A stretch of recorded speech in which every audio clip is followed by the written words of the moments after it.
So stand-up paddleboard construction.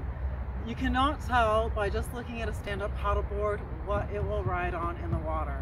That is the #1 mistake I see new paddlers make, is they go out and they buy a stand-up paddleboard based on colors, based on shape.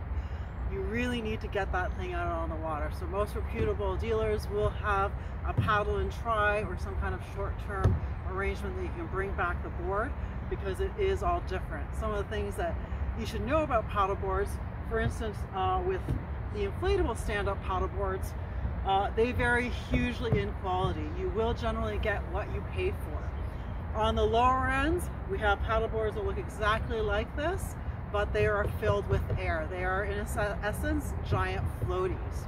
When you get all the way up to the other end of the spectrum, where we have high quality performance boards, and those are about 7 layers of construction. So they have different foam, different plastic. This one, for instance, I believe has 6 different layers. And one of the really cool things about this, when you get it up to 15 psi, it actually acts like a hardboard. And one of the biggest contributors to that is the stringer system inside. So when you get a close-up, and I will actually put a close-up in the video, we have, just like a golf ball, little tiny dots all the way across the board, and there's an equal amount on the back of the board.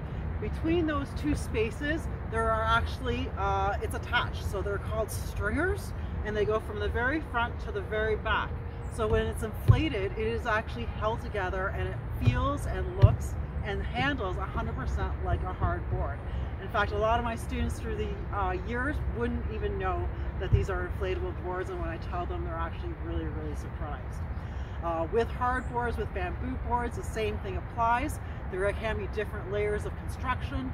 There can be a solid board. So you really want to look into the construction of the board and get it on the water to really know what it's going to perform like. So the last thing that we're going to talk about on the front of the stand-up paddleboard right now is actually quite important, and I've kind of touched on it right now. This is the carrying handle. So most paddleboards will have a carrying handle, whether they are a hard board or an inflatable. They will vary in placement. So not only is it important because that's where you're going to actually properly pick up the stand-up paddleboard and properly support it as you get down to the water, they are actually a really cool hack to know where the most stable area of the board is. So we are going to talk about the sweet spot.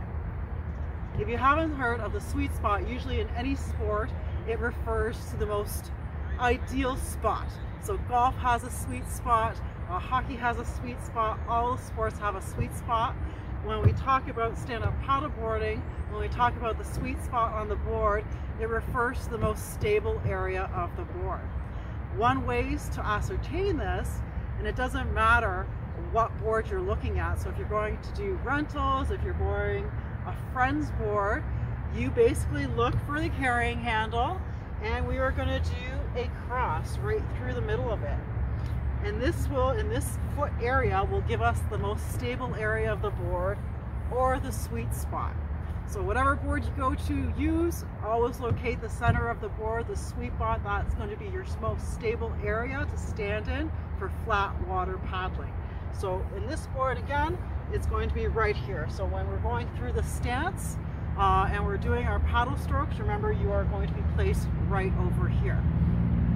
We're going to talk a little bit about placement on your feet and different places to stand on the board a little bit later in the lesson.